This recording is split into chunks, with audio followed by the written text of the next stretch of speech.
இந்த பகுதியை சார்ந்த மக்கள் கனத்த இதயத்தோடு அதே நேரத்திலே ஒரு பெருமையோடு இன்று இந்த ஸ்டேன் சுவாமியின் சிலையை திறந்து வைத்திருக்கிறார்கள். பெருமை என்னவென்றால், நாம் இன்று முழுவதும் உலகம் நாடுகளில் இருக்கக்கூடிய அத்தனை பேரும் போராளி என்றால் முதலிலே நம் நினைவுக்கு வருவது சேகுவாரா. அவர் தன்னுடைய மண்ணுக்காக மட்டும் போராடவில்லை. தன்னுடைய மண் விடுதலை பெற்ற பிறகு வெவ்வேறு நாடுகளுக்கு சென்று அங்கே இருக்கக்கூடிய மக்கள், அடிமைப்பட்டு கிடக்கக்கூடிய மக்கள், தங்களுடைய உரிமைகளுக்காக போராடி கொண்டிருக்கக்கூடிய மக்கள், அவர்களுக்காகவெல்லாம் போராடியவர் தான் சேகுவேரா. அதே போன்ற ஒரு போராளியை பெற்றெடுத்திருக்கக்கூடிய மண் இந்த மண் என்ற பெருமையோடு இருக்கக்கூடிய மக்கள். நம்முடைய ஸ்டேன் சுவாமி அவர்கள் தமிழ் மக்களை தாண்டி எங்கெல்லாம் மக்கள் அவர்களுடைய உரிமைகளை பறிகொடுத்து விட்டு வாழ்வதற்கே திண்டாடி கொண்டிருக்கிறார்களோ, தங்களுடைய மண்ணை மீட்டெடுக்க வேண்டும், உரிமைகளை மீட்டெடுக்க வேண்டும் என்று போராடுகிறார்களோ, அங்கெல்லாம் சென்று அந்த மக்களோடு நின்று போராடியவர் தான் ஸ்டேன் சுவாமி அவர்கள். அப்படிப்பட்ட ஒரு போராளியை பெற்றெடுத்த இந்த பெருமை மிகு மண். ஜார்க்கண்டிலே தன்னுடைய மண்ணை பாதுகாக்க போராடிய 100க்கு மேற்பட்ட இளைஞர்கள் ஆண்டு கணக்கிலே சிறையிலே அடைக்கப்பட்டார்கள். அந்த இளைஞர்களுக்காக, இளம் பெண்களுக்காக, அவங்களுக்கு ஒரு நியாயம் கிடைக்க வேண்டும் என்பதற்காக வழக்கு தொடுத்தவர் தான் நம்முடைய ஸ்டேன் சுவாமி அவர்கள். அவர்களுக்கு விடுதலைக்காக பாடுபட்டவர், அந்த மண்ணிலே வாழ்ந்த மக்களுடைய உரிமைகளுக்காக அவர்களோடு சேர்ந்து நின்று குரல் கொடுத்தவர். ஆனால் ஒன்றியத்தில் இருக்கக்கூடிய பாசிச பாஜக அரசு அவங்க கார்ப்பரேட்டுகளுக்காக ஆட்சி நடத்தக்கூடியவர்கள், மக்களுக்காக ஆட்சி நடத்தக்கூடியவர்கள் இல்லை. அதனால கார்ப்பரேட்டுகளுக்கு எதிராக, அரசிற்கு எதிராக எந்த குரல் எழுப்பப்பட்டாலும் அந்த குரலை நசுக்கி எறிய வேண்டும் என்று நினைக்கக்கூடிய அவர்கள் அதே எண்ணத்தோடு காத்து நின்றார்கள். ஃபாதர் ஸ்டேன் சுவாமி ஒரு வீடியோல சொல்றாங்க, எந்த பீமா கொரேகான் வழக்கிலே அவர் இணைக்கப்பட்டாரோ அங்கே நடந்த சதிக்கு அவர் பின்புலமாக இருந்தார் என்று சொல்லப்பட்டதோ அந்த ஊருக்கு நான் போனது கூட கிடையாதுங்கிறார்.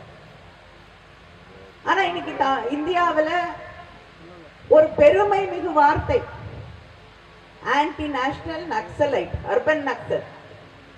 யார் அவங்களை எடுத்து கேள்வி கேட்டாலும் இந்த மேடையில் இருக்கக்கூடிய அத்தனை பேருமே ஆன்டி நேஷனல்ஸ், ஆன்டி நக்சலைட் தான் அவங்களை பொறுத்த வரைக்கும். நீங்களும் தான். அதனால எல்லாரும் பெருமையா எடுத்துக்கலாம். யார் கேள்வி கேட்டாலும் அவர்களுக்கு எதிராக எழுப்பப்படக்கூடிய அத்தனை கேள்விகளும் அவர்களுக்கு எதிரான கேள்விகள் இல்லை, இந்த தேசத்திற்கு எதிரான கேள்வி, இந்த தேசத்தின் பாதுகாப்பிற்கு எதிரான கேள்வி என்ற ஒரு கட்டமைப்பை அவர்கள் தொடர்ந்து உருவாக்கி கொண்டிருக்கிறார்கள். அந்த கட்டமைப்பில் உருவாக்கப்பட்ட ஒன்றுதான் அந்த பீமா கொரேகான்ல இருக்கக்கூடிய சமூக செயல்பாட்டாளர்கள் அத்தனை பேரை கைது செய்து சிறையில் அடைத்தது. 84 வயது. நாட்டிலேயே அதிக வயதுள்ள, வயது மூப்பான ஒரு நக்சலைட் இருக்காருன்னா அது ஸ்டேன் சுவாமி தான். அந்த பெருமையும் அவருக்கு தான். எப்படிப்பட்ட மனிதர்! பார்க்கின்சன்ஸால கை ஆடிக்கொண்டிருக்கிறது. தான் குடிக்கக்கூடிய டம்ளரை பிடிச்சு குடிக்க முடியாது. அப்படிப்பட்ட ஒரு மனிதர் நக்சலைட் என்று சிறையிலே அடைக்கப்படுகிறார். திரு மகாராஷ்டிரால இருக்கக்கூடிய சிறையிலே அவர் அடைக்கப்பட்டிருக்கிறார். அவருக்கு தண்ணி கூட குடிக்க முடியல. திரு ஹென்றி டிஃபேன் அவர்கள் அங்கே எனக்கு இருக்கக்கூடிய நண்பர்கள் வழியாக அந்த சிறைச்சாலையிலே அவருக்கு ஒரு ஸ்ட்ரா கொடுக்க முடியுமா அப்படின்னு கேளுங்க, சொல்லுங்க என்று தொடர்பு கொண்ட போது எங்களால் ஆன அத்தனை முயற்சிகளையும் அவங்களுக்கு தெரிஞ்ச வழியாக இங்க இருக்கக்கூடிய அத்தனை பேரும் ஒரு ஸ்ட்ரா கொடுப்பதற்கு, அவருக்கு தண்ணிய குடிக்கிறதுக்கு ஒரு ஸ்ட்ரா கொடுக்கிறதுக்கு எல்லா முயற்சிகளும் எடுக்கப்பட்டது. ஆனால் அந்த ஸ்ட்ரா கொடுக்க முடியாது என்று அந்த சிறையில இருக்கக்கூடிய அதிகாரிகள் சொன்ன காரணம் மேல இருந்து பார்த்துக்கிட்டு இருக்காங்க. அதனால கொடுக்கிறதுக்கு எங்களுக்கு பயமாக இருக்கிறது. ஒரு மனிதன் 84 வயதை தாண்டிய ஒரு மனிதன் பார்க்கின்சன்ஸால பாதிக்கப்பட்டு கை நடுங்கி தண்ணி குடிக்க முடியாத ஒரு மனிதன், அவருக்கு தண்ணி கொடுக்கிறதுக்கு ஒரு ஸ்ட்ரா கொடுக்கிறதுக்கு மேலிடம் எங்களை கவனித்துக் கொண்டிருக்கிறது. ஒரு வாய் கவித்த வாயிற்கு ஒரு தண்ணி கொடுக்க கூடாது என்பது கவனித்துக் கொண்டிருக்கிறது என்றால் எப்படிப்பட்ட ஒரு கொடுமையான ஒரு நிலையிலே நாம் வாழ்ந்து கொண்டிருக்கிறோம் என்பதை நாம் புரிந்து கொள்ள வேண்டும். இன்னைக்கும் அந்த பீமா தொரைகான்ல கைது செய்யப்பட்டவர்கள் 8 பேர் தான் வெளியில வந்திருக்காங்க. மீதி இன்னும் சிறையிலே தான் இருந்து கொண்டிருக்கக்கூடிய ஒரு சூழலை நாம் பார்த்து கொண்டிருக்கிறோம். இப்படி யார் எதிர்த்து கேள்வி கேட்டாலும் அவர்களுக்கு எதிரான வழக்குகள், அவர்களை தேச விரோதிகள் என்று சொல்லி அவர்களை வாயடைக்கக்கூடிய, இல்லை என்றால் அவர்களை கொலை செய்யக்கூடிய ஒரு நிலை இந்த நாட்டிலே நிலவிக் கொண்டிருக்கிறது என்பதை நாம் புரிந்து கொள்ள வேண்டும். இப்படிப்பட்ட இந்த நிலையிலேதான் மத ரீதியான அரசியல், ஜாதியை கொண்டு வந்து ஒரு அரசியல், மக்களை எப்படியெல்லாம் பிரித்தாள முடியும், மக்களை எல்லாம் எப்படி அச்சுறுத்தி ஒரு அரசியலை நிகழ்த்தி காட்டிவிட முடியும் என்று, அது சட்டங்களாக இருக்கட்டும், மக்களுக்கு எதிரான திட்டங்களாக இருக்கட்டும், அவங்க திட்டங்கள் கொண்டு வருவாங்க. அந்த திட்டம் என்னன்னு நமக்கு புரியறதே பெரும்பாடு. ஏன்னா எந்த திட்டத்துக்கும் மாநில மொழியில பெயர் வைக்க மாட்டாங்க, எந்த திட்டத்துக்கும் ஆங்கிலத்துல பெயர் வைக்க மாட்டாங்க. நானே ஒரு கமிட்டியோட சேர்பர்சனா இருக்கேன். அது என்னன்னு கேட்டு தெரிஞ்சு புரிஞ்சு அந்த மீட்டிங்கை நடத்துறதுக்குள்ள நமக்கே பெரிய தலை சுத்திரும். ஏன்னா அது என்ன மொழின்னு எனக்கு தெரியாது, அதோடைய அர்த்தம் என்னன்னு தெரியாது. திடீர்னு போஷான்னு வாங்க, கிசான்னு வாங்க, யார் அவங்க என்னன்னே நமக்கு தெரியாது. இப்படி அவங்க கொண்டு வரக்கூடிய சட்டங்கள், சட்டத்துக்கெல்லாம் பேர் மாத்தினாங்க சமஸ்கிருதத்துல, ஹிந்தியில. நான் வழக்கறிஞர்களிடம் கேட்டேன், என்ன மாற்றம் கொண்டு வந்திருக்காங்க சட்டங்கள்ல, புதுசா பில்லு கொண்டு வந்தாங்கன்னு. எனக்கு முதல்ல அது என்ன பில்லுன்னு புரியட்டும், அப்புறமா உங்களுக்கு எக்ஸ்பிளைன் பண்றேன்.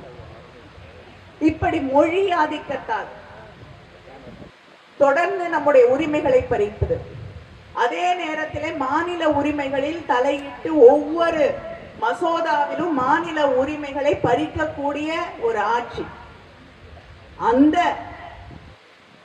மாநில உரிமைகளை பறிக்கக்கூடிய அதே நேரத்திலே சாதாரண சாமானிய மக்களுடைய உரிமைகளை, மக்களுக்காக போராடக்கூடியவர்களுடைய உரிமைகளை பறிக்கக்கூடிய ஒரு ஆட்சி தான் அங்கே நடைபெற்றுக் கொண்டிருக்கக்கூடிய ஆட்சி என்பதை நாம் மறந்துவிடக் கூடாது. யாருக்கும் என்னுடைய உணவு என்னன்னு முடிவு செய்யக்கூடிய உரிமை எனக்கு கிடையாது, என்னுடைய உடை என்னன்னு முடிவு செய்யக்கூடிய உரிமை எனக்கு கிடையாது, என்னுடைய மதம் என்ன என்று முடிவு செய்யக்கூடிய உரிமை எனக்கு கிடையாது, என்னுடைய வாழ்விடம் எது என்று ஒரு கார்ப்பரேட் கம்பெனி தான் முடிவு செய்ய வேண்டிய ஒரு நிலை என்று ஒரு நிலையை இந்த நாட்டிலே அவர்கள் உருவாக்கி வைத்திருக்கிறார்கள்.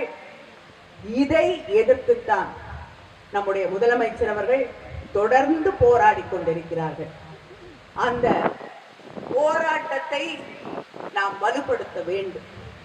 அந்த போராட்டத்தை வலுப்படுத்தி இன்று இங்கே சிலையாக இருக்கக்கூடிய நம்முடைய ஸ்டேன் சுவாமி அவர்களாக இருக்கட்டும், நம்முடைய முதலமைச்சர் தொடர்ந்து கையிலே எடுக்கக்கூடிய போராட்டங்களாக இருக்கட்டும், இங்கே இருக்கக்கூடிய சமூக ஆர்வலர்கள், செயல்பாட்டாளர்கள், மேடையிலே இருக்கக்கூடிய கட்சியின் தலைவர்கள், எதிர்கட்சியை சேர்ந்த தலைவர்கள் அத்தனை பேரும் இந்த நாட்டின் இன்னொரு விடுதலை போராட்டமாகத்தான் இந்த போராட்டத்தை கையிலே எடுத்திருக்கிறார்கள் என்பதை நாம் புரிந்து கொள்ள வேண்டும். இது தேர்தலுக்கான ஒரு மாற்றத்தை நாம் சொல்லவில்லை, முன்வைக்கவில்லை. தேர்தலை தாண்டி தலைமுறைக்கான ஒரு விடுதலையை நாம் முன்னெடுக்க வேண்டும் என்பதை நாம் புரிந்து கொள்ள வேண்டும். நம்முடைய பிள்ளைகளுக்கு நாம் விட்டு செல்லக்கூடியது நம்ம வீடோ நிலமோ எதுவும் இல்லை. அவர்களுக்கான உரிமைகளையும் விடுதலையையும் நாம் விட்டு செல்ல வேண்டும் என்பதை நாம் புரிந்து கொள்ள வேண்டும். அதை விட, விடுதலை விட, உரிமையை விட வேறு எதுவும் உயர்ந்தது இல்லை. சுயமரியாதையை விட வேறு எதுவும் உயர்ந்ததில்லை என்பதை நாம் புரிந்து கொள்ள வேண்டும். வீட்டை விட்டுட்டு போலாம், அடிமையாக இருந்தா எந்த பிள்ளையும் அந்த வீட்டுல வாழ முடியாது நிம்மதியா. உரிமைகள் இல்லாமல் யாரும் நிம்மதியாக சுயமரியாதையோடு வாழ முடியாது. நம்முடைய உரிமைகளுக்காக, நம்முடைய எதிர்கால தலைமுறையின் சுயமரியாதைக்காக நாம் பாடுபட வேண்டும். ஒரு மாற்றத்தை கொண்டு வர வேண்டும், ஒரு நியாயத்தை உருவாக்கி காட்ட வேண்டும். இந்த சமூகத்திலே சமூக நீதியை, அடித்தட்டிலே இருக்கக்கூடிய மக்களின் குரலை கேட்கக்கூடிய சட்டங்களை, இங்கே தீர்மானங்கள் வைக்கப்பட்டது. சமூக செயல்பாட்டாளர்களை பாதுகாக்க, ஹியூமன் ரைட்ஸ் ஆக்டிவிஸ்ட பாதுகாக்கக்கூடிய சட்டங்கள் இயற்றப்பட வேண்டும் என்ற கோரிக்கை வைக்கப்பட்டிருக்கிறது. நிச்சயமா இந்த கோரிக்கைகளை முதலமைச்சர் அவர்களும் பார்த்திருப்பார்கள். அதே நேரத்தில் என்னால் முடிந்த, நிச்சயமா அண்ணன் திருமாவளவன் அவர்களும் இதை ஏற்றுக்கொள்வார்கள் என்று நம்புகிறேன். பிரைவேட் மெம்பர் பில் தனிநபர் மசோதாவாக நிச்சயமாக அதை நாடாளுமன்றத்திலே நான் கொண்டு வருவதற்கு தயாராக இருக்கிறேன் என்ற அந்த உறுதியை நான் உங்களுக்கு தருகிறேன். ஏனென்றால் மக்களுக்காக குரல் கொடுக்கக்கூடியவர்கள் பாதுகாக்கப்பட வேண்டும். அதுதான் திராவிட இயக்கம், திராவிட முன்னேற்ற கழகத்தின் அடிநாதமாக, திராவிட மாடல் ஆட்சி என்று சொல்லக்கூடிய நம்முடைய முதலமைச்சர் திரும்ப திரும்ப திரும்ப சொல்லக்கூடியது எல்லாருக்குமான ஆட்சி, எல்லாருக்குமான உரிமைகள் இருக்கக்கூடிய ஆட்சி, எல்லாரும் எதிர்காலத்தையும் பற்றி அக்கறை இருக்கக்கூடிய ஒரு ஆட்சி, எல்லாருக்குமான ஒரு எதிர்காலத்தை உருவாக்கி தரக்கூடிய ஒரு ஆட்சியை நாம் உருவாக்கி காட்ட வேண்டும் என்பதுதான் அவர் மறுபடியும் மறுபடியும் மறுபடியும் சொல்லக்கூடிய திட்டம், சட்டம், எதிர்காலத்திற்கான கனவு. அதை நிறைவேற்றி காட்டுவோம். நன்றி, வணக்கம்.